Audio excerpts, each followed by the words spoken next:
In order to be successful in the wine business, especially on the East Coast, you've got to make more than one or two products. On the West Coast, they make Cab, Chard, maybe some Sauvignon Blanc, and that's it. And they sell 90% of their production wholesale, 10% retail. On the East Coast, it's completely opposite. We sell 90% of our production out the door and 10% wholesale, if you're lucky to get a wholesaler. So in order to be successful, we make a lot of products. But what we sell out of state are dessert wines. We make great dessert wines, ice wine, some fruit wines, raspberry dessert wine, blueberry dessert wine, and an apple. And we sell those out of state. You know, people in California, they're not interested in New Jersey Chardonnay, but they sure are interested in red raspberry dessert wine and ice wine made from apples. So we have some niche products that we do very well with, both in-state and out-of-state. We do 26 different wines here at the winery. We have a number of pretty big spread, dries, sweets, red, white. We try to make everything, the best possible wine it can be, so that way we have something for every person who comes in the door. Not everybody likes a dry red, not everybody likes a sweet white. So we do a lot of different wines, and as well as possible as we can. Our reds here are really, we've been winning a lot of awards for them. They're really something special. As far as something different that nobody does, we do a dandelion wine that's only available in the springtime. And it actually is a recipe that was my great-great-aunt taught me. We have people, we get phone calls from Chicago, from all over the country, and people say, hey, you guys make dandelion wine. My great-grandmother made dandelion wine. The last count we make about 18 different types, yeah. So it's a little bit, I travel out to California and that areas, and there's a guy that's making wine, and he's making, one guy's making the reds, and one guy's making the whites. It's very, very specific out there, and that's one thing that's kind of unique about New Jersey right there. Here in New Jersey, it's kind of split into two. You have the southern Jersey, which has a real sandy loam soil, it's toward more mild winters, and you have North Jersey, which is real clay type soil. The winters are a little harsher. So it's actually, the wines that you can produce are two different types. The northern Jersey wines are more your Washington, Oregon, New York styles, where the southern New Jersey are going to be more styled toward Bordeaux and those regions of France where the climate is similar.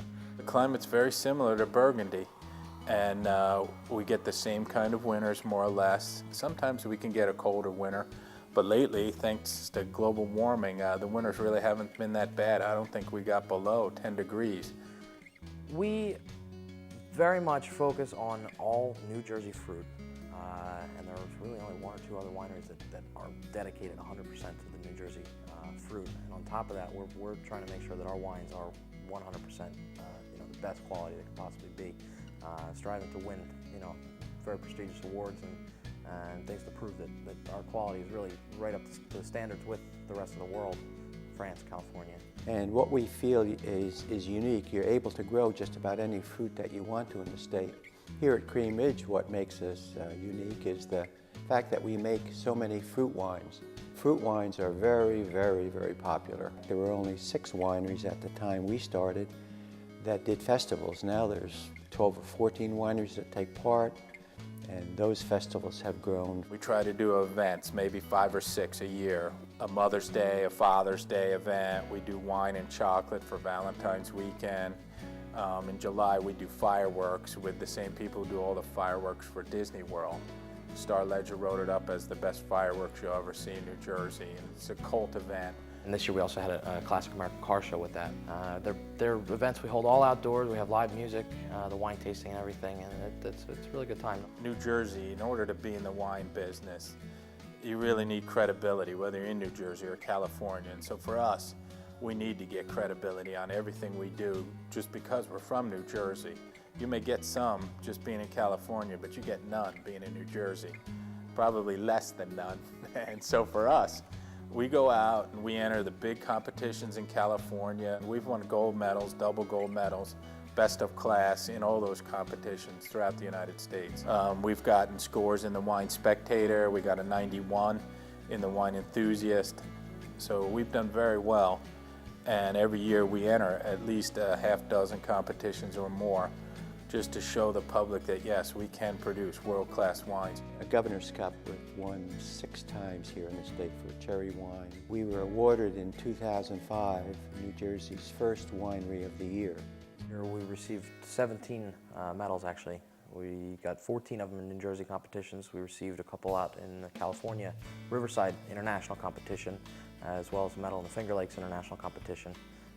In New Jersey, we also received the Governor's Cup for Best Fruit Wine, which was our blueberry wine. And that's just this year. On a daily basis, I mean, you just battle the elements like any business. It's always something different. You know, in the summers, we're battling rain and spraying the crop, and in the fall, it's getting the crop off and getting wine made and into barrel. And the winter, it's getting the pruning done, the trellising fixed. We plant a lot of new vineyards. So for us, we're adding new vineyards, pounding poles, stringing wire, getting ready to plant for the springtime, and then the springtime, everything starts all over again. We're open 7 days a week now. Crucial for our survival, especially on the East Coast. Wineries really need to do as much retail sales as you can. There's a big stigma that New Jersey doesn't make good wines, and it just comes from the fact that it's only been the last 20 years, 15 years, and really in the last 10 years that New Jersey's quality has really come on. And we're sort of in the period now that California was 30 years ago, where we're making a change from sort of a jug wine to real quality wines throughout the state of New Jersey. And we're hoping to really take the industry off and become known worldwide as a real wine community. We have gotten very good support from our assemblymen as well as congressmen, working with us to get legislation passed, as well as other marketing tools and things like that, getting paperwork through to really make New Jersey something worth knowing for its wines. They really like it because, well, one, it is a good way to preserve farmland. And ag tourism is a big word that people are throwing around now that the winery industry really fits right into. Well, we get some federal aid and we get some state aid, but we don't get what the other states get. The wine industry in New York in the last 5 years went from maybe 100 wineries to over 200. Virginia went from 20, 30, 40 to over 100, and the same with Pennsylvania. And those states see grapes as the one true answer, one true economic answer to preserving open space and to preserving farmland. And New Jersey has really yet to step on to the bandwagon, but it's been highly successful in every other state. And if we really got somebody from the governor's office and somebody from the Department of Agriculture to really champion our cause, this could be the one true economic answer to agriculture in New Jersey. Because if you grow an acre of grapes, you harvest it, you press it, you crush it, you make it into wine, and you sell it out the door at your winery, you can gross 50,000+ an acre. And there's not another legal crop in the world that can compete with $50,000 an acre. And pre-Prohibition, New Jersey had more vineyards than California. So the history is here, the land's here, the climate, the terroirs, the French call it. Everything's here except a little support from the government. And if they jumped on the bandwagon of which we're waiting for, that could be very successful.